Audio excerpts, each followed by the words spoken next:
Bienvenidos a Biblia en Contexto LHCLT, donde estudiamos las Escrituras frase por frase, analizando cada pasaje desde 5 dimensiones: literaria, histórica, cultural, lingüística y teológica. Romanos capítulo 15. Tema 1. Llamado a soportarse mutuamente siguiendo el ejemplo de Cristo para la gloria de Dios. Romanos 15:1. Así que, los que somos fuertes debemos soportar las flaquezas de los débiles, y no agradarnos a nosotros mismos. Así que, los que somos fuertes. Pablo se incluye entre los creyentes maduros, reconociendo su responsabilidad. Gálatas 6:1 dice: vosotros que sois espirituales, restauradle con espíritu de mansedumbre. Ser fuerte no es tener más derechos, sino mayor madurez espiritual. El fuerte ha entendido la libertad cristiana, pero también el llamado a amar. Pablo no exalta la fortaleza como privilegio, sino como servicio. La fortaleza se mide en cómo trata al débil. La madurez verdadera edifica. Debemos soportar las flaquezas de los débiles. Soportar implica cargar, no simplemente tolerar. Colosenses 3:3 enseña: soportándoos unos a otros. Las flaquezas son convicciones inmaduras, no pecados deliberados. Pablo exhorta al fuerte a tener paciencia activa, no juicio pasivo. Ayudar a crecer, no menospreciar. Esto demanda humildad y amor constante. La comunidad se fortalece cuando el fuerte levanta al débil. El cuerpo de Cristo se sostiene en la gracia mutua. Y no agradarnos a nosotros mismos. Este principio confronta el egoísmo religioso: no vivimos para satisfacer nuestros gustos. Filipenses 2:4 dice: no mirando cada uno por lo suyo propio. Pablo enseña que el verdadero cristianismo se manifiesta en renunciar al yo por el bien del otro. Agradarse a sí mismo es contrario al espíritu de Cristo. La libertad que se enfoca en el yo deja de ser cristiana. El amor cristiano cede para edificar. La vida del reino es servicio, no autoexaltación. Romanos 15:2. Cada uno de nosotros agrade a su prójimo en lo que es bueno, para edificación. Cada uno de nosotros agrade a su prójimo. Pablo establece una ética relacional: la vida cristiana es interpersonal. 1 Corintios 10:33 dice: no buscando mi propio beneficio, sino el de muchos. Agradar al prójimo no es adular, sino actuar con consideración. Se trata de promover paz, unidad y crecimiento. La actitud del creyente debe ser de empatía. El amor se manifiesta en los detalles. Agradar es servir con intención. En lo que es bueno. La complacencia debe estar limitada a lo que honra a Dios y edifica al prójimo. Gálatas 1:10 pregunta: ¿busco agradar a los hombres, o a Dios? Pablo no llama a agradar en lo malo, sino en lo justo. No se trata de comprometer principios, sino de vivir con sensibilidad espiritual. Lo bueno edifica, lo malo destruye. El amor tiene discernimiento. El creyente vive con equilibrio entre gracia y verdad. Para edificación. Todo esfuerzo por agradar debe tener como meta fortalecer la fe del otro. 1 Corintios 14:26 ordena: hágase todo para edificación. Pablo repite este énfasis a lo largo del capítulo. La edificación no es solo enseñar, sino también amar, respetar y sostener. El cuerpo de Cristo crece cuando hay cuidado mutuo. Cada acción debe construirse con ese objetivo. La iglesia no se impone, se edifica en amor. Romanos 15:3. Porque ni aun Cristo se agradó a sí mismo, antes bien, como está escrito: los vituperios de los que te vituperaban cayeron sobre mí. Porque ni aun Cristo se agradó a sí mismo. Pablo presenta el ejemplo supremo: Cristo no vivió para complacerse. Filipenses 2:7 dice: se despojó a sí mismo, tomando forma de siervo. Jesús renunció a su gloria, derechos y consuelo por amor al pecador. Él modeló la renuncia voluntaria para servir. El creyente que sigue a Cristo no debe vivir centrado en su comodidad. La verdadera madurez se mide en servicio sacrificial. La cruz es nuestro patrón de conducta. Antes bien, como está escrito. Pablo respalda su argumento con la Escritura, mostrando que la renuncia de Cristo fue profetizada. Salmo 69, 9 dice, «Los vituperios de los que te vituperaban, cayeron sobre mí». La vida del Mesías estuvo marcada por la entrega, no por la autoafirmación. Pablo enseña que este sufrimiento fue vicario y voluntario. Así como Cristo vivió en obediencia y sacrificio, así debe ser nuestro andar. La palabra revela el corazón del Salvador. Imitarlo es nuestro llamado. Los vituperios de los que te vituperaban cayeron sobre mí. Cristo cargó no solo con nuestros pecados, sino con el desprecio que el mundo tenía hacia Dios. Isaías 53, 3 dice, «Despreciado y desechado entre los hombres, varón de dolores». Él tomó sobre sí la afrenta que no merecía. Esta entrega absoluta revela el amor más alto. Si Cristo soportó rechazo para glorificar al Padre, nosotros podemos ceder por amor al hermano. La cruz nos enseña a dar, no a exigir. El amor se demuestra en la renuncia. Romanos 15:4. Porque las cosas que se escribieron antes, para nuestra enseñanza se escribieron, a fin de que por la paciencia y la consolación de las Escrituras, tengamos esperanza. Porque las cosas que se escribieron antes. Pablo se refiere a las Escrituras del Antiguo Testamento como fuente de instrucción. Segunda de Timoteo 3:16 declara, toda la Escritura es inspirada por Dios. Lo que Dios reveló antes sigue siendo relevante hoy. No fueron escritas solo para Israel, sino para todo el pueblo de Dios. Pablo afirma su utilidad continua en la vida del creyente. Las Escrituras antiguas son fundamento firme. Su verdad trasciende generaciones y culturas. Para nuestra enseñanza se escribieron. La palabra de Dios no es un simple registro histórico, sino una herramienta para nuestra formación espiritual. 1 Corintios 10:11 dice, estas cosas les acontecieron como ejemplo y fueron escritas para amonestarnos. Pablo enseña que cada texto bíblico tiene valor pedagógico. A través de ella, aprendemos sobre Dios, el pecado y la redención. Es un manual para el alma. Su propósito es transformar, no solo informar. Dios sigue hablando hoy por medio de ella.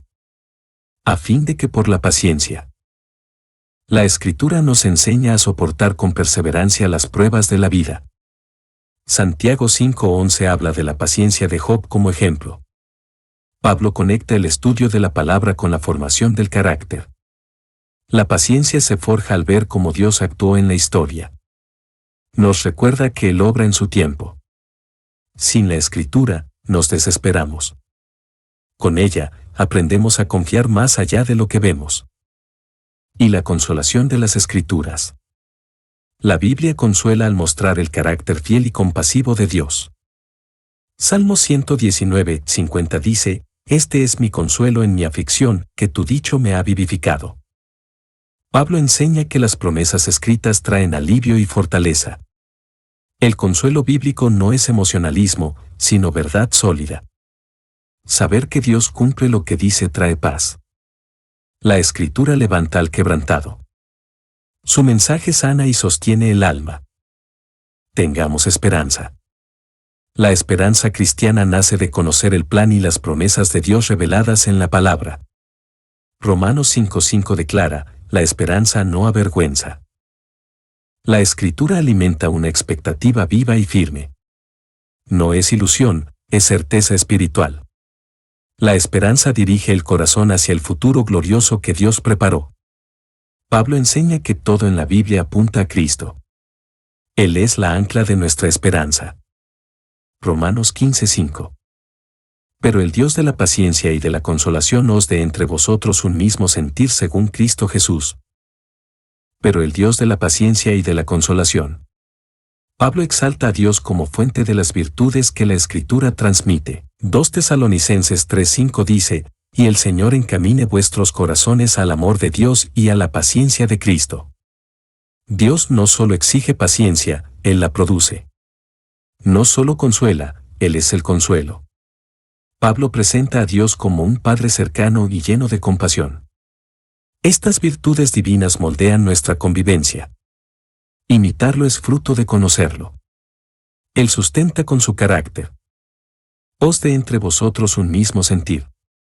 La unidad no es uniformidad, sino armonía espiritual. Filipenses 2:2 exhorta, sintiendo lo mismo, teniendo el mismo amor. Pablo ora para que la Iglesia, en medio de diferencias, viva en comunión. Este sentir común es obra de Dios, no producto humano.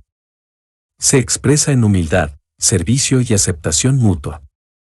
La unidad es reflejo del Espíritu. No se impone, se cultiva con amor. Según Cristo Jesús. La medida y el modelo de la unidad es Cristo mismo. Juan 17:21 muestra que Jesús oró para que todos sean uno. Pablo no promueve una unidad vacía, sino centrada en el carácter y voluntad de Cristo. Es una unidad que busca la gloria de Dios y el bien del hermano. No es unidad por conveniencia, sino por convicción. Vivir según Cristo es vivir en unidad. Él es el estándar y la fuerza para lograrlo. Romanos 15:6. Para que unánimes, a una voz, glorifiquéis al Dios y Padre de nuestro Señor Jesucristo. Para que unánimes. Pablo desea que la Iglesia viva en armonía profunda, no solo externa. Hechos 4:32 describe a la primera Iglesia como un corazón y un alma. La unidad es condición para una adoración aceptable. La desunión ofende al Dios de paz. Pablo enseña que el fruto de la comunión es adoración. El Espíritu une para glorificar, no para dividir. La unanimidad nace de la humildad y del amor genuino. A una voz. La adoración comunitaria debe estar libre de contiendas y rivalidades. Salmo 133:1 celebra, mirad cuán bueno, habitar los hermanos juntos en armonía. Cuando el pueblo de Dios canta, ora y sirve unido, su voz impacta. Pablo no imagina iglesias fragmentadas, sino un cuerpo que alaba en unidad. Una voz revela un solo corazón. La adoración sincera fluye de una comunidad reconciliada. Cristo es glorificado cuando hay unidad en la alabanza. Glorifiquéis al Dios y Padre de nuestro Señor Jesucristo. La meta final no es la unidad misma, sino la gloria de Dios. Efesios 1:6 dice, para alabanza de la gloria de su gracia. Pablo recuerda que el propósito de la comunión es exaltar al Padre. Esta adoración es centrada en Cristo, el Hijo que revela al Padre. Todo lo que hacemos debe apuntar a su gloria. La Iglesia vive y canta para Él. La unidad en Cristo produce adoración verdadera. Romanos 15:7. Por tanto, recibíos los unos a los otros, como también Cristo nos recibió, para gloria de Dios. Por tanto, recibíos los unos a los otros. Pablo concluye su exhortación sobre la unidad llamando a una aceptación mutua sincera. Romanos 14:1 ya había dicho, recibid al débil en la fe. Esta actitud no es mera tolerancia, sino hospitalidad espiritual. Recibir es integrar, acoger con amor y sin reservas. La Iglesia debe ser espacio de gracia, no de exclusión. Cada miembro es valioso, aunque diferente. El amor fraternal se muestra en la inclusión. Como también Cristo nos recibió. Cristo es el modelo supremo de aceptación. Romanos 5:8 recuerda, siendo aún pecadores, Cristo murió por nosotros. Él nos recibió sin exigir perfección previa. Pablo enseña que el mismo amor que recibimos, debemos extender. Jesús no excluyó por debilidad, ni por ignorancia. Nos acogió con gracia y paciencia. Así debe actuar el creyente. El ejemplo de Cristo es nuestro estándar relacional. Para gloria de Dios. La aceptación mutua en la Iglesia tiene un propósito mayor, glorificar a Dios. Juan 17:22 muestra que la unidad revela la gloria divina. Cuando la Iglesia refleja a Cristo en su trato interno, Dios es exaltado. No es solo un asunto práctico, es espiritual. La unidad honra al Dios que nos hizo uno en Cristo. Pablo muestra que cada acto de amor impacta la adoración. Glorificar a Dios incluye cómo tratamos a los hermanos. Tema 2. Cristo como cumplimiento de las promesas a Israel y fuente de esperanza para los gentiles. Romanos 15:8. Pues os digo que Cristo Jesús vino a ser siervo de la circuncisión para mostrar la verdad de Dios, para confirmar las promesas hechas a los padres. Pues os digo que Cristo Jesús vino a ser siervo de la circuncisión. Pablo afirma que Jesús sirvió primeramente al pueblo judío según el plan divino. Mateo 15:24 dice, no soy enviado sino a las ovejas perdidas de la casa de Israel. La circuncisión representa a los judíos y sus pactos. Cristo honró ese compromiso histórico. No vino con prepotencia, sino como siervo. Cumplió la ley, vivió entre ellos y les predicó. Su humildad es parte del cumplimiento mesiánico. Para mostrar la verdad de Dios. Jesús vino a manifestar que Dios cumple fielmente lo que ha prometido. Juan 1:14 dice, lleno de gracia y de verdad. La encarnación es evidencia de la veracidad de Dios. Pablo muestra que la venida de Cristo no fue accidente, sino fidelidad. Cada promesa antigua halló cumplimiento en él. Dios no miente, ni olvida. Jesús es la verdad encarnada, la garantía del pacto eterno. Para confirmar las promesas hechas a los padres. Las promesas dadas a Abraham, Isaac y Jacob encuentran cumplimiento en Jesús. Gálatas 3:16 enseña que la promesa fue, a tu simiente, la cual es Cristo. Pablo recuerda que Dios no anuló su palabra a Israel. Cristo confirmó todo lo prometido a los patriarcas. Él es la realización del plan eterno. La historia del Antiguo Testamento se cumple en el Hijo. Dios es fiel a su palabra desde el principio. Romanos 15:9. Y para que los gentiles glorifiquen a Dios por su misericordia, como está escrito, por tanto, yo te confesaré entre los gentiles y cantaré a tu nombre. Y para que los gentiles glorifiquen a Dios por su misericordia. Pablo declara que la obra de Cristo también incluye a los no judíos. Efesios 2:13 dice, ahora en Cristo Jesús, vosotros que en otro tiempo estabais lejos, habéis sido hechos cercanos. Los gentiles fueron alcanzados, no por promesas anteriores, sino por pura misericordia. Su inclusión no fue accidental, sino profética. Cristo unió a ambos pueblos en un solo cuerpo. La salvación es para todos. La misericordia es el camino de entrada. Como está escrito, por tanto, yo te confesaré entre los gentiles. Pablo respalda su afirmación con la Escritura, citando Salmos 18:49. La inclusión de los gentiles no es invención del Nuevo Testamento. Dios ya lo había anunciado. La confesión pública de Dios entre las naciones estaba en su plan eterno. Pablo valida su argumento con el Antiguo Testamento. La misión global es bíblica. El Evangelio siempre fue para todos los pueblos. Y cantaré a tu nombre. La adoración entre los gentiles es parte del fruto de la redención. Salmo 117:1 dice, alabad al Señor, naciones todas. Pablo resalta que el resultado de la misericordia es la alabanza. El nombre de Dios es exaltado cuando las naciones lo conocen. Esta adoración es sincera, agradecida y gozosa. El Evangelio produce música en los corazones. La misericordia despierta la alabanza mundial. Romanos 15:10. Y otra vez dice, alegraos, gentiles, con su pueblo. Y otra vez dice. Pablo continúa su exposición mostrando que la inclusión de los gentiles fue predicha. Deuteronomio 32:43 es la fuente de esta cita, parte del Cántico de Moisés. Pablo establece su argumento no solo en experiencia apostólica, sino en la revelación bíblica. Cada texto citado fortalece la validez de su enseñanza. La inclusión no es una idea nueva, sino parte del plan eterno de Dios.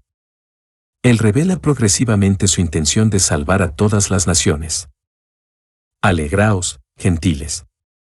Este llamado directo a los gentiles expresa el gozo por la salvación recibida. Isaías 42:6 dice que el Mesías sería luz de las naciones. La alegría no es solo resultado emocional, sino respuesta a la gracia. Pablo muestra que los gentiles no son meros espectadores, sino participantes activos del pacto. La fe produce gozo profundo en quienes antes estaban lejos. El Evangelio une corazones de todo pueblo. La alegría es fruto de la inclusión divina con su pueblo. Dios no hizo un nuevo pueblo, sino que injertó a los gentiles con su pueblo redimido. Romanos 11:17 habla de los gentiles como ramas injertadas en el olivo natural. Pablo enseña que en Cristo se forma una comunidad única. No hay dos pueblos, sino uno solo en él. Judíos y gentiles adoran juntos al mismo Señor. Esta unión es causa de alabanza. Dios formó una sola familia espiritual para su gloria. Romanos 15:11. Y otra vez, alabad al Señor todos los gentiles, y magnificadle todos los pueblos. Y otra vez. Pablo sigue construyendo su argumento con respaldo bíblico, ahora desde los Salmos. Esta cita proviene de Salmo 117:1, uno de los más breves pero universales. Muestra que la adoración de los gentiles fue siempre parte del propósito divino. Pablo no está improvisando, está exponiendo el plan profético. Cada versículo confirma la universalidad del mensaje de Cristo. La salvación no tiene fronteras. Alabad al Señor todos los gentiles. La adoración no está restringida a Israel, sino extendida a las naciones. Isaías 45:22 declara, mirad a mí, y sed salvos, todos los términos de la tierra. Pablo presenta el Evangelio como llamado a toda lengua y nación. Alabar implica reconocimiento, gratitud y sumisión. El Señor es digno de adoración por todos los pueblos. El mensaje de salvación es global. La adoración rompe barreras culturales. Y magnificadle todos los pueblos. Magnificar es hacer grande a Dios en el corazón, en las palabras y en la vida. Salmos 34:3 dice, engrandeced a Jehová conmigo, y exaltemos aún a su nombre. Pablo enseña que todos los pueblos están llamados a exaltar a Dios. Este es el propósito de la redención, que Dios sea glorificado entre las naciones. La unidad del Evangelio se manifiesta en la alabanza compartida. La Iglesia glorifica a Dios cuando judíos y gentiles cantan juntos. Romanos 15:12. Y otra vez dice Isaías, estará la raíz de Isaí, y el que se levantará a regir los gentiles esperarán en él. Y otra vez dice Isaías. Pablo cita ahora al profeta Isaías para reforzar el alcance mesiánico del Evangelio. Isaías 11:10 es la fuente, una profecía sobre el reinado universal del Mesías. Al usar varios textos del Antiguo Testamento, Pablo demuestra que la inclusión de los gentiles no es una innovación. Está firmemente arraigada en la revelación antigua. El apóstol no apela a la emoción, sino a la Escritura. La verdad profética confirma el plan eterno de Dios. Estará la raíz de Isaí. La raíz de Isaí se refiere al Mesías que nacería del linaje de David, hijo de Isaí. Apocalipsis 22:16 dice, yo soy la raíz y el linaje de David. Jesús es tanto el descendiente como el origen de esa línea.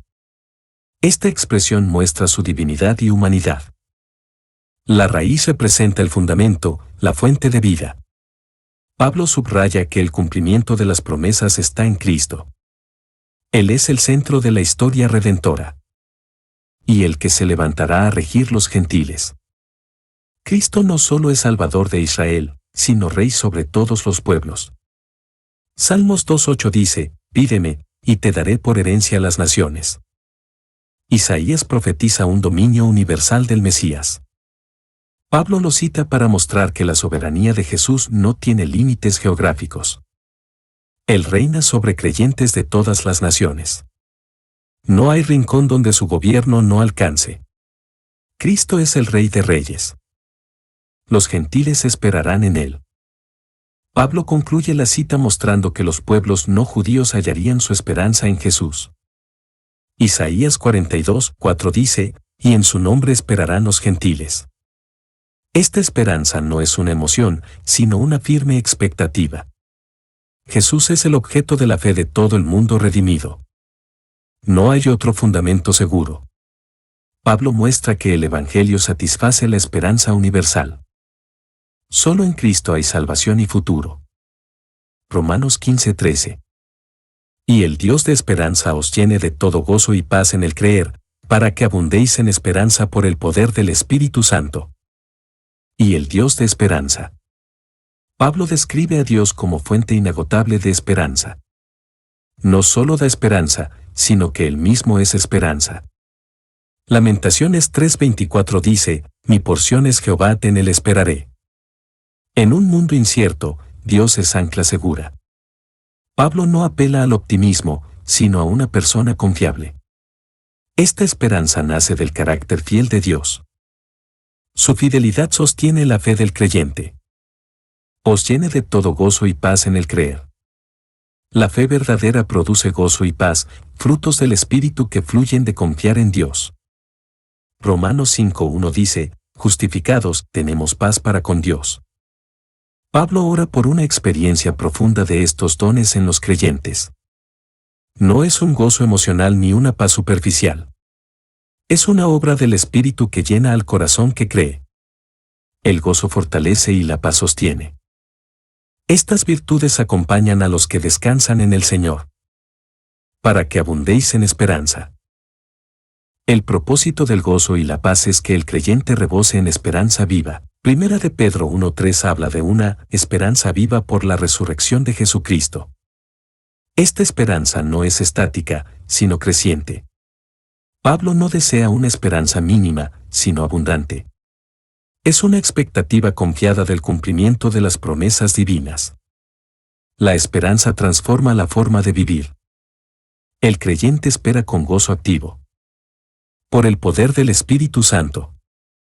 La esperanza verdadera no nace del esfuerzo humano, sino de la obra del Espíritu. Romanos 5:5 afirma, la esperanza no avergüenza, por el Espíritu Santo que nos fue dado. Pablo recalca que esta experiencia espiritual es sobrenatural. No se produce por lógica ni emoción, sino por gracia. El Espíritu da vida a la fe, paz al corazón y firmeza al alma. Él es quien alimenta y sostiene la esperanza cristiana. Tema 3. El ministerio apostólico de Pablo a los gentiles y su propósito de extender el Evangelio donde Cristo no había sido anunciado. Romanos 15:14. Pero estoy seguro de vosotros, hermanos míos, de que vosotros mismos estáis llenos de bondad, llenos de todo conocimiento, de tal manera que podéis amonestaros los unos a los otros. Pero estoy seguro de vosotros, hermanos míos. Pablo expresa confianza pastoral en la madurez espiritual de la Iglesia de Roma. Filipenses 1:6 muestra una actitud similar, estando persuadido de esto, que el que comenzó en vosotros la buena obra. A pesar de las correcciones dadas, Pablo no duda de su autenticidad. Los llama, hermanos, reafirmando su amor y cercanía. Esta seguridad inspira ánimo y honra. La corrección no anula la afirmación. Pablo modela liderazgo firme y alentador. De que vosotros mismos estáis llenos de bondad. La bondad aquí se refiere a una disposición interna generosa, guiada por el Espíritu. Gálatas 5:22 incluye la bondad como fruto del Espíritu. Pablo reconoce que los creyentes romanos tenían un carácter formado por el Evangelio. No eran perfectos, pero sí espiritualmente sensibles. Esta afirmación honra lo que Dios había hecho en ellos. La bondad es esencial para la vida comunitaria. Sin ella, el conocimiento se vuelve árido. Llenos de todo conocimiento. Pablo reconoce también su madurez doctrinal y comprensión espiritual. Colosenses 1:9 pide que los creyentes sean llenos del conocimiento de su voluntad. La iglesia en Roma no era ignorante, sino instruida. Pablo les atribuye una capacidad teológica sólida. Esto les daba estabilidad en la fe y discernimiento en la práctica.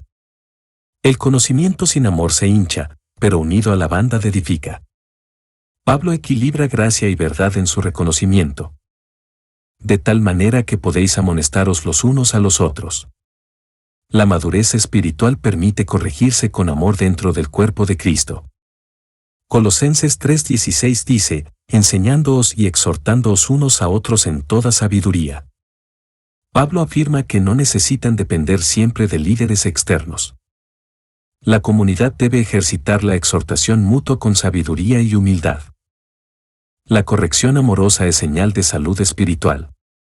La edificación no es pasiva, es relacional. En Cristo, todos somos responsables de cuidar al otro. Romanos 15:15.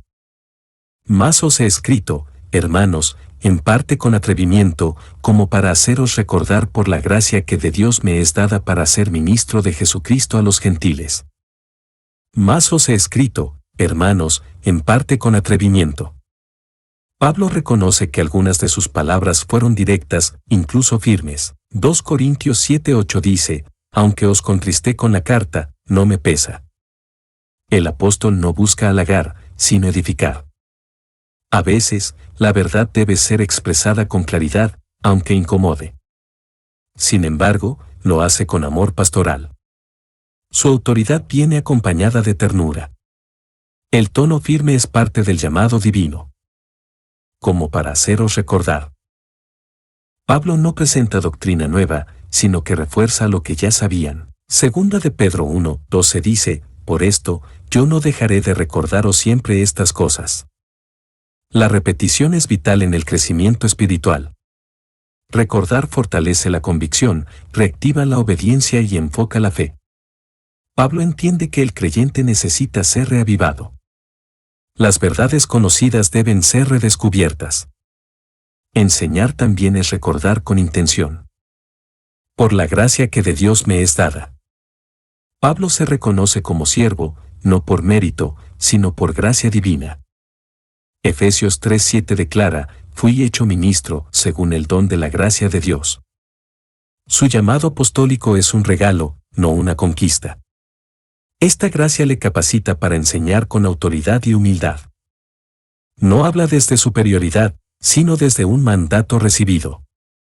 Su ministerio es expresión de la misericordia de Dios. Toda autoridad espiritual es delegada para ser ministro de Jesucristo a los gentiles. Pablo define su misión, servir como mensajero de Cristo a las naciones. Gálatas 2:9 señala que fue reconocido como apóstol a los gentiles. Él entendía su tarea con claridad y pasión. No era un predicador itinerante más, sino embajador de Cristo. Su mensaje era universal, pero enfocado. Llevó el Evangelio a quienes estaban lejos. Su vida fue testimonio del poder transformador de esa gracia. Romanos 15:16. Para ser ministro de Jesucristo a los gentiles, ministrando el Evangelio de Dios, para que los gentiles le sean ofrenda agradable, santificada por el Espíritu Santo. Para ser ministro de Jesucristo a los gentiles. Pablo repite con énfasis su llamado específico como siervo apostólico a las naciones. Hechos 9:15 confirma, instrumento escogido me es este, para llevar mi nombre en presencia de los gentiles.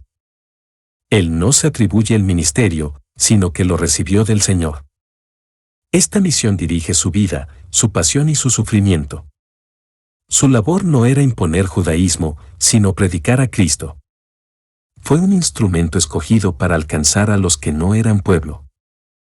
Ministrando el Evangelio de Dios. Pablo se ve a sí mismo como un sacerdote que ofrece servicio espiritual al predicar el Evangelio. 2 Corintios 5:20 dice, somos embajadores en nombre de Cristo. Su proclamación no era humana, sino divina. Era un acto sagrado de reconciliación. No predicaba su opinión, sino el mensaje que salva. Su predicación era parte de su adoración. El Evangelio es la ofrenda que ministra con reverencia. Para que los gentiles le sean ofrenda agradable. Pablo visualiza a los gentiles convertidos como una ofrenda presentada a Dios. Isaías 66 horas y 20 minutos profetiza que traerán a todos vuestros hermanos como ofrenda a Jehová. Los convertidos no eran simples creyentes, sino frutos del Evangelio ofrecidos con gozo. Su vida era el altar y los creyentes, la ofrenda. Esta imagen revela el carácter sacerdotal de su ministerio. El apóstol deseaba que su labor fuese aceptable a Dios. Toda vida transformada es una ofrenda viva, santificada por el Espíritu Santo. La santificación de estos creyentes no era obra de Pablo, sino del Espíritu. 1 Corintios 6:11 dice, habéis sido santificados por el Espíritu de nuestro Dios. La transformación espiritual es producida desde lo interior. El Espíritu separa, limpia y moldea. Pablo reconoce que su labor era colaborativa con el Espíritu. Su ministerio tenía poder porque dependía de Dios. Cada alma transformada es fruto del Espíritu y testimonio de su obra. Romanos 15:17. Tengo, pues, de que gloriarme en Cristo Jesús en lo que a Dios se refiere. Tengo, pues, de que gloriarme. Pablo afirma con humildad que hay motivo legítimo para alegrarse en su ministerio. 1 Corintios 1:31 dice, el que se gloría, gloríese en el Señor. Su gloria no era suya, sino reflejo de lo que Cristo hizo por medio de él. No busca honra humana, sino expresar gratitud. Pablo no se enorgullece, se regocija en el fruto del Evangelio. El gozo pastoral nace del impacto espiritual. Su gloria es espiritual, no personal. En Cristo Jesús. La fuente de todo su gozo, fruto y poder es Cristo, no su habilidad personal.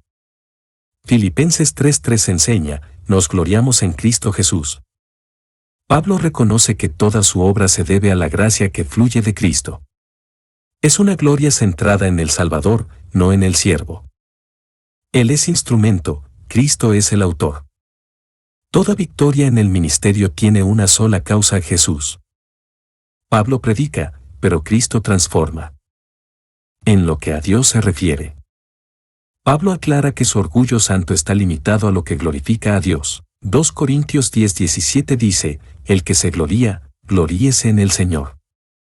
Todo lo que hizo, fue con la intención de exaltar el nombre de Dios. No busca aprobación humana ni éxito mundano. Su trabajo tiene valor solo en relación con Dios. Esta perspectiva purifica el motivo del ministerio. El creyente debe gloriarse solo en lo que Dios produce. Romanos 15:18. Porque no osaría hablar sino de lo que Cristo ha hecho por medio de mí para la obediencia de los gentiles, con la palabra y con las obras. Porque no osaría hablar sino de lo que Cristo ha hecho por medio de mí. Pablo enfatiza que todo lo que menciona se limita a lo que Cristo ha hecho a través de él. 1 Corintios 15:10 dice, no yo, sino la gracia de Dios conmigo. Esta declaración muestra humildad y reverencia. Él no presume de logros personales, sino de la obra de Cristo. La gloria del ministerio pertenece solo a Jesús. El apóstol es un instrumento útil, pero no la fuente. Su mensaje es testimonio, no autoexaltación. Para la obediencia de los gentiles. El objetivo del ministerio de Pablo no era solo la conversión, sino la obediencia a la fe.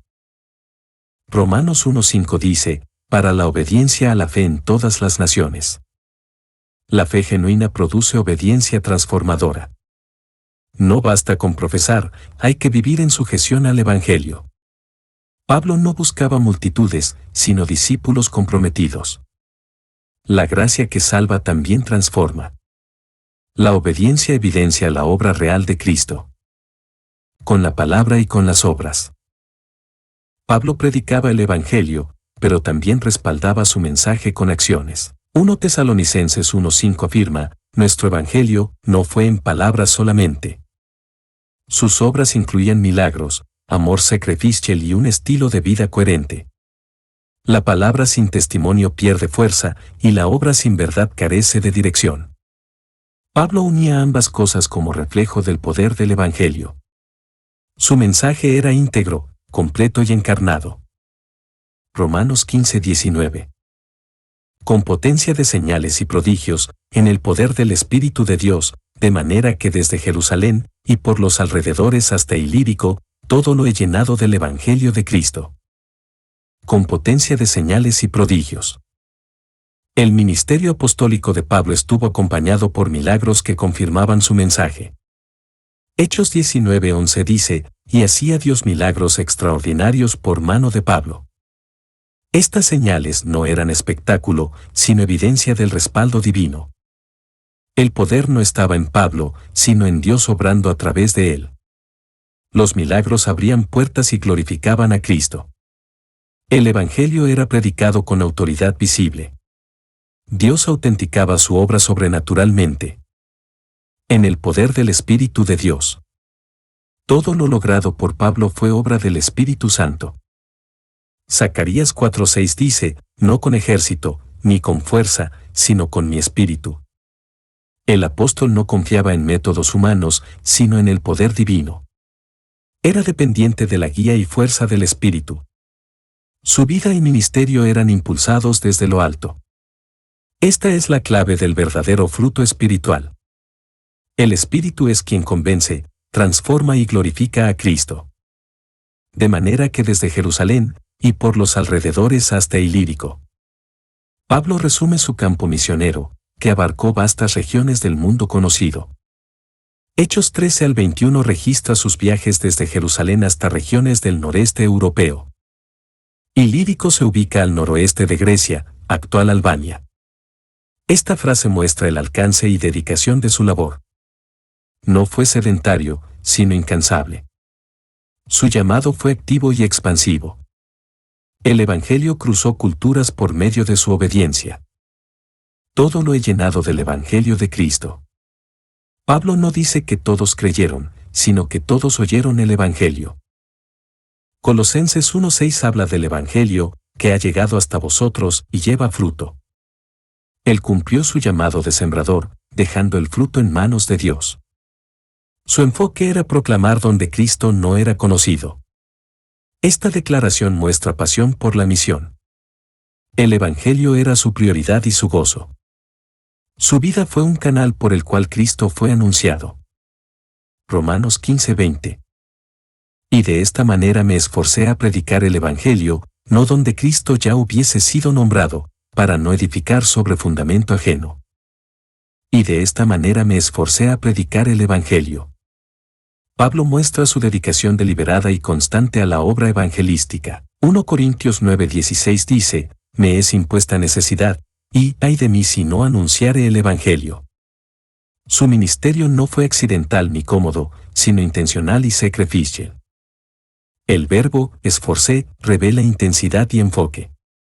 Predicar era su llamado principal y su pasión constante. No buscaba fama, sino fidelidad a la misión. Cada paso fue dirigido por su compromiso con Cristo. No donde Cristo ya hubiese sido nombrado.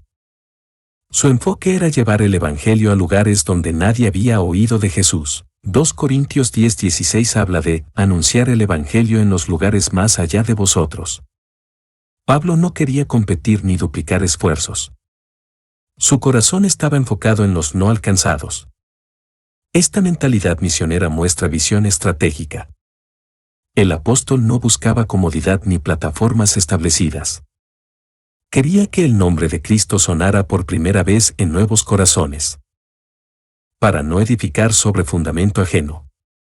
Pablo evitaba construir su obra sobre la de otros para honrar el trabajo de sus compañeros. 1 Corintios 3:10 habla de edificar conforme a la gracia de Dios. Él respetaba la obra apostólica ajena y se concentraba en abrir nuevos caminos. Esta actitud muestra humildad y colaboración. Su deseo no era gloria personal, sino extensión del reino. Cada ministro tiene su lugar. Pablo conocía el suyo con claridad. Romanos 15:21. Sino, como está escrito, aquellos a quienes nunca les fue anunciado acerca de él, verán, y los que nunca han oído de él, entenderán. Sino, como está escrito. Pablo respalda su estrategia misionera con base profética.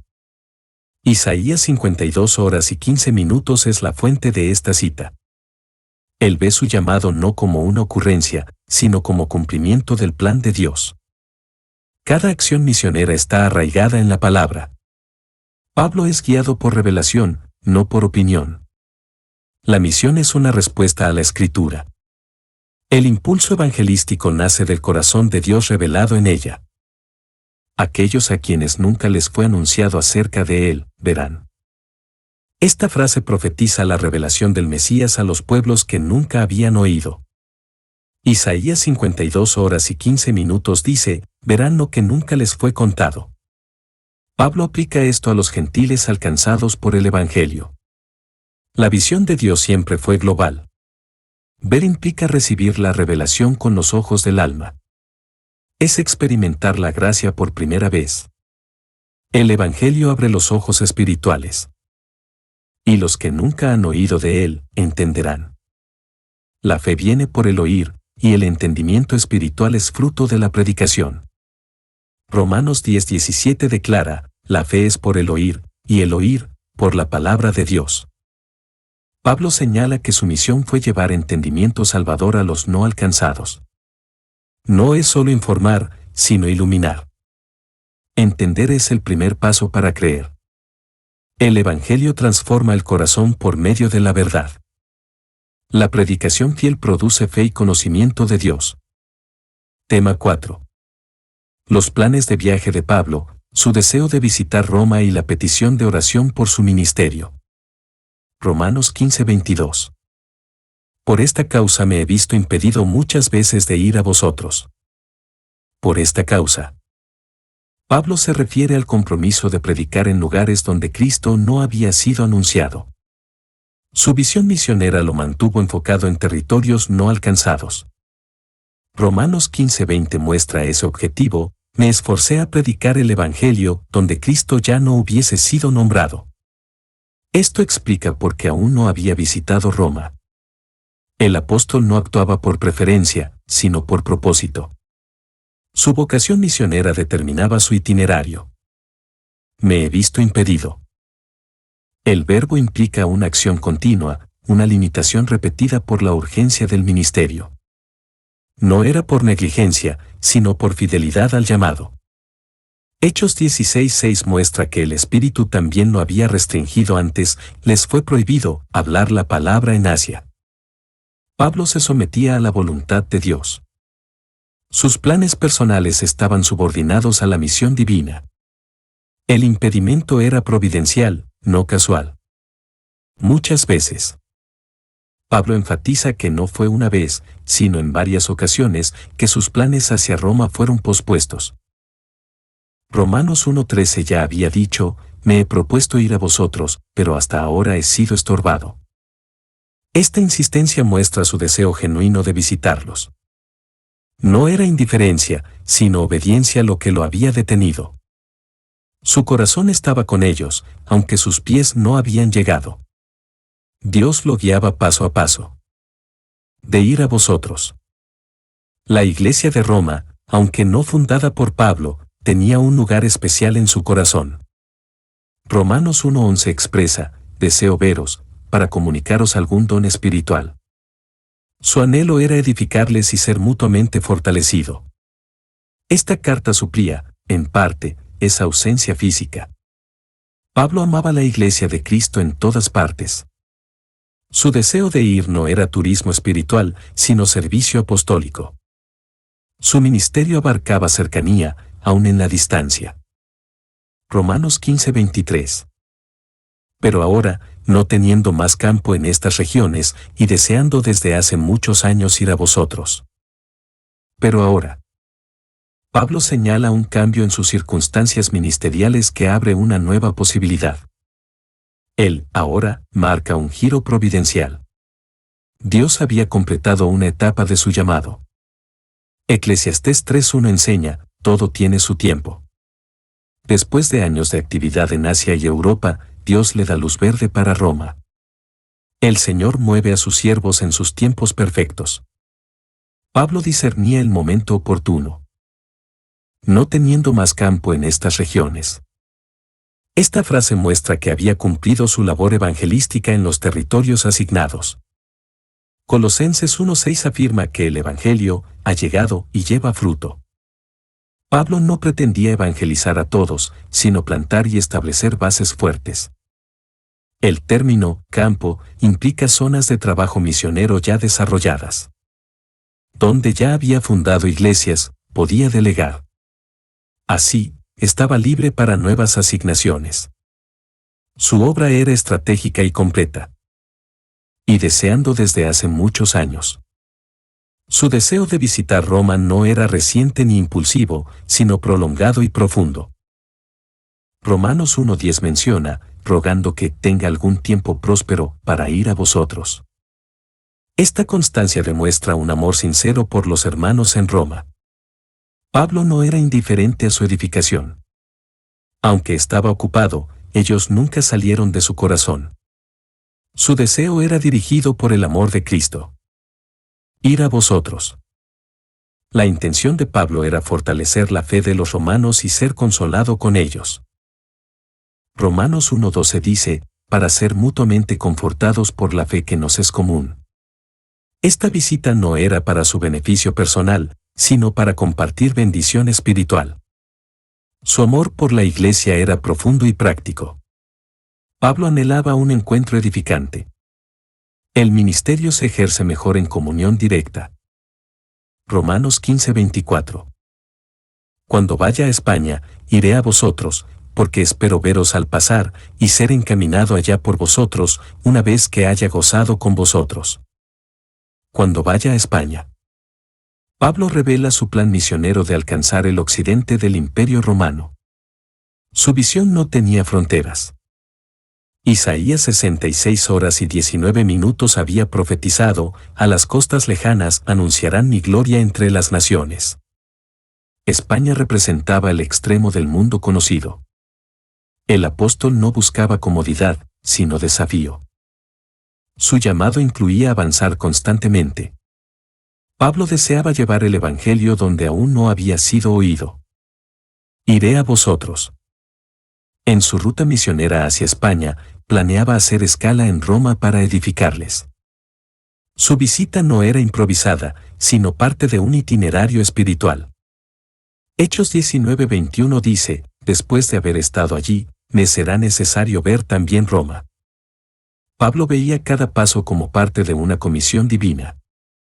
No era un viajero común, sino un embajador de Cristo. Su estadía en Roma tenía un propósito celestial. Porque espero veros al pasar. Su esperanza era disfrutar de comunión con ellos, aunque fuera en tránsito.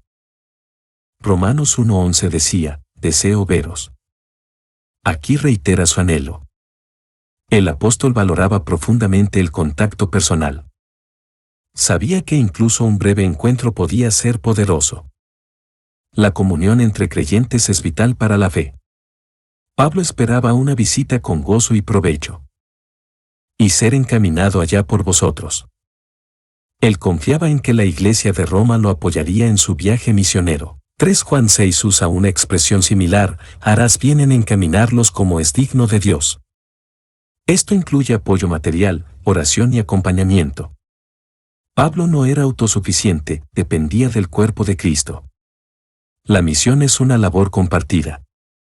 La iglesia que no va, puede enviar. Una vez que haya gozado con vosotros. Pablo deseaba ser refrescado espiritualmente antes de continuar. Filemón 1:7 dice, tus entrañas han sido confortadas por ti, hermano. La comunión cristiana no es superficial, sino fuente de renovación. Ver a los hermanos le daría ánimo para nuevos desafíos. El gozo compartido fortalece al siervo de Dios. Esta es una imagen hermosa del ministerio en comunidad. Romanos 15:25. Más ahora voy a Jerusalén para ministrar a los santos. Más ahora. Pablo indica un cambio inmediato en sus planes. Aunque desea ir a Roma y luego a España, su atención está primero en Jerusalén. Hechos 19:21 registra ese propósito, después de estas cosas, era necesario ir a Jerusalén. Él, ahora, resalta la urgencia de su tarea actual. La obra misionera siempre incluye prioridades guiadas por el Espíritu. Pablo actúa con orden, no por impulso. Voy a Jerusalén. Su viaje a Jerusalén tenía un fin práctico y espiritual. Hechos 20:16 confirma que Pablo se apresuraba, por ser el día de Pentecostés, si le fuese posible, en Jerusalén. No iba solo como apóstol, sino como servidor. Sabía que su presencia allí sería significativa. Su corazón seguía ligado a los santos de esa ciudad. Jerusalén seguía siendo un punto clave para el Evangelio. Para ministrar a los santos. El propósito del viaje era llevar ayuda material a los creyentes necesitados. Hechos 24:17 dice, he venido a hacer limosnas a mi nación. El término, ministrar, aquí implica servir en sentido práctico. Pablo no solo predicaba, también ayudaba en lo económico. La generosidad es parte de la comunión cristiana. El apóstol unía doctrina y compasión en su ministerio. Romanos 15:26. Porque Macedonia y Acaya tuvieron a bien hacer una ofrenda para los pobres que hay entre los santos que están en Jerusalén. Porque Macedonia y Acaya tuvieron a bien. Estas regiones gentiles decidieron voluntariamente ayudar a sus hermanos judíos. 2 Corintios 8:2 los describe como, su profunda pobreza abundó en riquezas de su generosidad. Pablo no obligó a nadie, la ofrenda fue espontánea y gozosa. Esto revela la unidad del cuerpo de Cristo. Las iglesias nuevas sostenían a la Madre Iglesia. La gracia obraba en sus corazones. Hacer una ofrenda para los pobres. La ayuda no era simbólica, sino concreta, dirigida a las necesidades reales de los creyentes. Gálatas 2:10 dice, solamente nos pidieron que nos acordásemos de los pobres. Pablo tomaba en serio este encargo. La generosidad era una expresión del amor cristiano. La iglesia no puede ser indiferente al sufrimiento. La ofrenda era fruto de la fe activa en amor. ¿Qué hay entre los santos que están en Jerusalén? La comunidad de Jerusalén sufría persecución y escasez por causa del Evangelio. Hechos 11:29 relata, los discípulos enviaron socorro a los hermanos que habitaban en Judea. Pablo muestra cómo el Evangelio une en compasión a creyentes de distintos contextos. Los gentiles ayudaban a los judíos como señal de gratitud. Esta acción fortalecía la unidad. La fe se demuestra en la generosidad práctica. Romanos 15:27. Pues les pareció bueno, y son deudores a ellos, porque si los gentiles han sido hechos participantes de sus bienes espirituales, deben también ellos ministrarles de los materiales. Pues les pareció bueno. Pablo afirma que la ofrenda fue una decisión voluntaria de las iglesias gentiles. 2 Corintios 8:3 destaca que dieron voluntariamente. Esta generosidad no fue impuesta, sino nacida de corazones agradecidos. No era un deber frío, sino un acto de gozo. Pablo resalta la disposición, no solo la acción. El amor genuino se muestra cuando el dar nace del deseo y no de la obligación. Y son deudores a ellos. El apóstol conecta esta generosidad con una deuda espiritual. Romanos 11:17 explica que los gentiles fueron injertados en lugar de ellas las ramas naturales. Israel trajo al mundo las promesas, los patriarcas y al Mesías. Por tanto, los gentiles tienen una responsabilidad moral con ellos. Esta deuda no es de condena, sino de gratitud. Dar es una expresión de reconocimiento espiritual. El Evangelio une, pero también responsabiliza. Porque si los gentiles han sido hechos participantes de sus bienes espirituales. Pablo argumenta que los creyentes gentiles se beneficiaron de la herencia espiritual de Israel. Juan 4:22 dice, la salvación viene de los judíos. La ley, los profetas y las promesas sirvieron de fundamento al Evangelio. Por medio de Cristo, los gentiles entraron a ese legado. Participar de lo espiritual implica una conexión viva. Lo recibido en el alma debe reflejarse en el cuerpo. La bendición recibida exige respuesta. Deben también ellos ministrarles de los materiales. La lógica del Evangelio es clara, si recibiste lo eterno, comparte lo temporal. Gálatas 6:6 manda, el que es instruido, haga partícipe de toda cosa buena al que lo instruye. Pablo enseña que el apoyo económico es parte del compañerismo cristiano. No hay comunión verdadera sin generosidad. Lo material sirve como puente de unidad. Dar es también predicar con hechos. La fe se encarna en servicio. Romanos 15:28. Así que, cuando haya concluido esto, y les haya entregado este fruto, pasaré entre vosotros rumbo a España. Así que, cuando haya concluido esto, Pablo reitera su compromiso de completar primero la entrega de la ofrenda. Hechos 20:22 señala, voy a Jerusalén obligado en espíritu. Su sentido de responsabilidad era claro, terminar lo que comenzó. No era un líder improvisado, sino fiel en sus encargos. Concluir su misión era parte de su integridad. El apóstol sabía que cada paso debía estar bajo dirección divina. Obedecer en lo pequeño lo preparaba para lo grande. Y les haya entregado este fruto. La ofrenda es llamada fruto, mostrando que es resultado del evangelio obrado en corazones generosos. Filipenses 4:17 usa una expresión parecida, busco fruto que abunde en vuestra cuenta. Pablo no ve el dinero como una simple donación, sino como evidencia de madurez espiritual. Dar es fruto de la gracia operando en la iglesia. El fruto glorifica a Dios y bendice a los santos. Este don era cosecha de amor. Pasaré entre vosotros. Después de Jerusalén, Pablo planea visitar Roma antes de continuar su viaje a Occidente. Romanos 1:13 muestra su anhelo previo, muchas veces me he propuesto ir a vosotros. Esta visita no sería final, sino parte de su travesía misionera. Su ruta era dirigida por la misión, no por turismo. El paso por Roma sería breve, pero provechoso. Pablo deseaba dejar huella espiritual. Rumbo a España. Su meta era llevar el Evangelio al extremo del mundo conocido, España. Isaías 66:19 menciona, las islas lejanas, que no oyeron de mí. Para Pablo, no había frontera que detuviera el mensaje. Su corazón ardía por alcanzar a los que nunca oyeron. España representaba la expansión máxima. Su vida estaba consumida por la misión.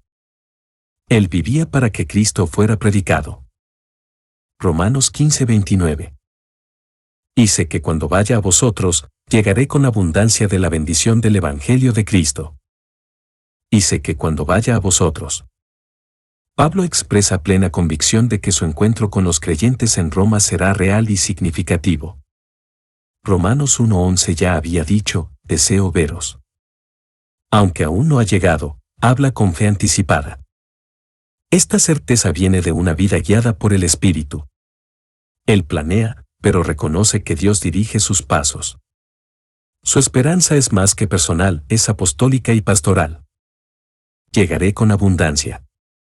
El término, abundancia, expresa expectativa de fruto espiritual y gozo compartido. 2 Corintios 9:8 usa la misma palabra para hablar del obrar de Dios, Dios puede hacer que abunde toda gracia.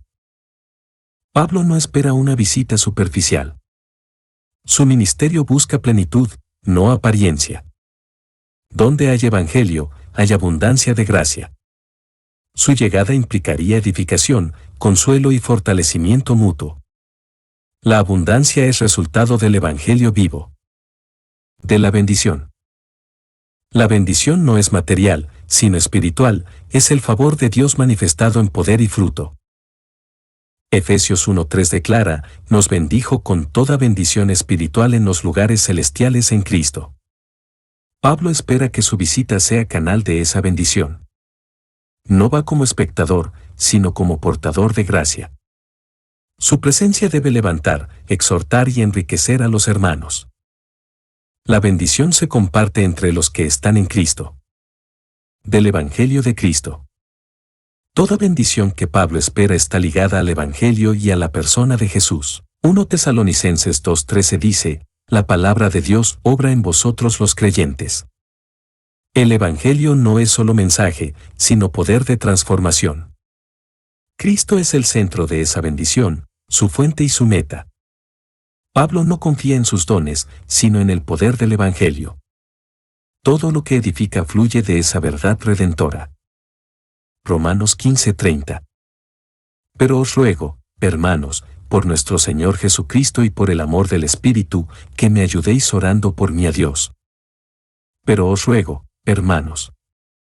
A pesar de ser apóstol, Pablo se muestra humilde al pedir intercesión. Efesios 6:19 también dice, orando, por mí, a fin de que al abrir mi boca me sea dada palabra. No actúa solo, sino como miembro del cuerpo. Esta súplica muestra dependencia y comunión. La oración es clave en la obra misionera. Pablo enseña que incluso el más maduro necesita apoyo. Pedir oración es señal de sabiduría, no de debilidad. Por nuestro Señor Jesucristo. Su petición se basa en la autoridad y unidad que tienen en Cristo. Juan 14:14 declara, si algo pidiereis en mi nombre, yo lo haré. Pablo apela al nombre del Señor como fundamento de su ruego. En él hay acceso, poder y comunión. Esta no es una solicitud común, es una súplica espiritual. El nombre de Jesús une a todos los creyentes. Interceder es un acto cristocéntrico. Y por el amor del Espíritu. El amor aquí no es emocional, sino obra activa del Espíritu en el corazón. Romanos 5:5 dice, el amor de Dios ha sido derramado en nuestros corazones por el Espíritu Santo. Pablo apela a ese amor como motivación para orar. El Espíritu nos mueve a preocuparnos unos por otros. Esta petición nace de una profunda conexión espiritual. No es presión, sino comunión. El amor nos impulsa a orar. Que me ayudéis orando por mí a Dios. Pablo ve la oración como una ayuda real, no simbólica. 2 Corintios 1:11 dice, cooperando también vosotros a favor nuestro con la oración. La intercesión sostiene, fortalece y abre puertas. Aunque tiene autoridad, sabe que la oración de la Iglesia es vital. Dios usa la oración como medio para actuar. Pablo valoraba la ayuda invisible pero poderosa. El ministerio se sostiene con rodillas fieles. Romanos 15:31. Para que sea librado de los rebeldes que están en Judea, y que la ofrenda de mi servicio a los santos en Jerusalén sea acepta. Para que sea librado de los rebeldes que están en Judea. Pablo pide oración específica por protección frente a los enemigos del Evangelio. Hechos 21, 27, 30 narra cómo fue atacado por judíos hostiles en Jerusalén. Rebeldes, no eran incrédulos comunes, sino opositores activos y violentos. Él sabía que su vida estaba en riesgo por predicar a Cristo. No buscaba evitar el sufrimiento, pero sí la voluntad de Dios. La oración era su escudo. Su seguridad dependía de la intervención divina. Y que la ofrenda de mi servicio. Pablo llama, servicio, a la colecta destinada a los creyentes en Jerusalén, mostrando su carácter sagrado. 2 Corintios 9:12 dice, la administración de este servicio no solamente suple lo que a los santos falta. Para él, dar era parte del ministerio. No era simple ayuda económica, sino expresión del Evangelio. Su misión incluía cuidar las necesidades del cuerpo de Cristo. Cada entrega era un acto de adoración. Servir también es suplir. A los santos en Jerusalén. Se refiere a la iglesia primitiva, compuesta mayormente por judíos creyentes en Jesús. Gálatas 2:10 indica que a Pablo le encargaron acordarse de los pobres, en especial los de Jerusalén. Estos hermanos sufrían persecución y escasez. Pablo buscaba conectar a la iglesia gentil con la iglesia madre. La unidad práctica era parte del testimonio del Evangelio. Ayudar a los santos fortalecía la comunión. La iglesia de Cristo es una sola. Sea acepta. Su anhelo era que esta ofrenda fuera recibida con gratitud y no con sospecha o rechazo. 2 Corintios 8, 20, 21 dice, evitando que nadie nos censure, procurando hacer las cosas honradamente. Pablo conocía las tensiones entre judíos y gentiles, aún dentro de la iglesia. Deseaba que esta ayuda fuera vista como fruto del amor, no como imposición. La aceptación sería una señal de unidad espiritual. La oración podía allanar ese camino. Romanos 15:32. Para que con gozo llegue a vosotros por la voluntad de Dios, y que sea recreado juntamente con vosotros. Para que con gozo llegue a vosotros. Pablo desea que su viaje a Roma, si es permitido por Dios, ocurra con alegría, no en tribulación. Filipenses 1:25 expresa un deseo similar, permanecer con todos vosotros para vuestro provecho y gozo de la fe. La oración podía cambiar las circunstancias de su llegada. Él no solo quiere llegar, sino llegar en bendición. El gozo es fruto del propósito cumplido. El camino del siervo de Dios se recorre con gozo. Por la voluntad de Dios. Pablo reconoce que todos sus planes están sometidos a la soberanía divina. Santiago 4:15 dice, si el Señor quiere, viviremos y haremos esto o aquello. No presume, sino que se alinea con la voluntad de Dios. Este es el lenguaje de la humildad espiritual. Aunque planea, se entrega a la guía del Señor. Sus pasos dependen de la dirección divina. La sumisión es señal de madurez. Y que sea recreado juntamente con vosotros. El apóstol anhela ser renovado espiritualmente por medio de la comunión con los hermanos en Roma. Filemón 1:7 dice, me gozo y consuelo mucho porque los corazones de los santos han sido confortados por ti. Pablo no era un solitario espiritual, buscaba ser fortalecido en comunidad. El compañerismo cristiano trae refrigerio al alma. Compartir la fe edifica a todos. El gozo mutuo glorifica a Cristo. Romanos 15:33. Y el Dios de paz sea con todos vosotros. Amén. Y el Dios de paz. Pablo concluye con una bendición que exalta uno de los atributos más preciosos de Dios. Filipenses 4:9 dice, el Dios de paz estará con vosotros. Él no solo da paz, sino que es su fuente eterna. Esta paz no es ausencia de problemas, sino presencia de Dios en medio de ellos. Es una paz que sobrepasa todo entendimiento. Pablo invoca a un Dios cercano, reconciliador y sustentador. Sea con todos vosotros. La presencia de Dios con los creyentes es la mayor bendición que pueden recibir. Mateo 28:20 promete, he aquí yo estoy con vosotros todos los días. Pablo no desea solo bienestar externo, sino compañía divina constante. Esta promesa incluye comunión, dirección y fortaleza. Dios no abandona a los suyos. La paz y la presencia van de la mano.